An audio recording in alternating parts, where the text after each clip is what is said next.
দুর্গাকে ছাড়া কি বিভূতিভূষণের পথের পাঁচালী কল্পনা করা যায়? জানেন কি, পথের পাঁচালী যখন প্রথম লেখা হয় সেখানে কিন্তু দুর্গা চরিত্র ছিল না। পথের পাঁচালীর কথা উঠলে আমাদের চোখে ভেসে ওঠে অপু এবং দুর্গার ছবি। অপু এবং দুর্গা শুধু উপন্যাসের চরিত্রই নয়, অপু এবং দুর্গা বাঙালি ছেলেবেলার চিরন্তন প্রতীক হয়ে আছে আমাদের কাছে।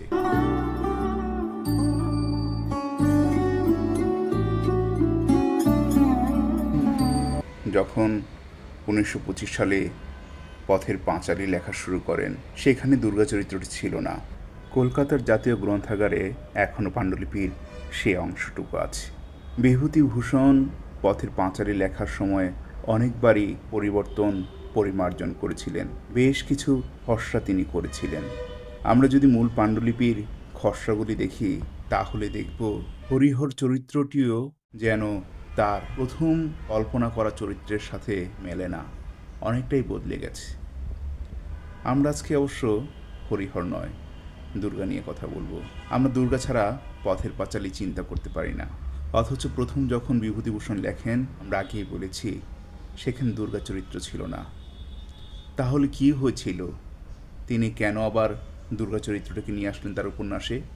একদিন ভাগলপুরের রঘুনন্দন হলে বিভূতিভূষণ একজন গ্রাম্য মেয়েকে দেখতে পান। কিশোরী, রুক্ষ চুল হাওয়ায় উঠছে। গ্রাম্য এই মেয়েটিকে দেখে বিভূতিভূষণের মনে মায়ার সঞ্চার হয়। বিভূতির দৃষ্টি এবং মন দুই আকর্ষণ করে মেয়েটি। বিভূতিভূষণ বন্দ্যোপাধ্যায়ের মনে হতে থাকে, এই মেয়েটিকে তার উপন্যাসে না আনলে চলবেই না। তিনি আবার লিখতে শুরু করেন। তৈরি হয় বাংলা সাহিত্যের অনন্য অমর এক চরিত্র, দুর্গা। এই উপন্যাসটি রিকাস্ট করতে বিভূতিভূষণের আরও ১ বছর লেগেছিল। তারও বেশ কিছুদিন পর উপন্যাসটি প্রায় ১ বছর ধরে বিচিত্রায় প্রকাশিত হয়, তারপর বই আকারে প্রকাশিত হয়। সেও আরেক আশ্চর্য কাহিনী।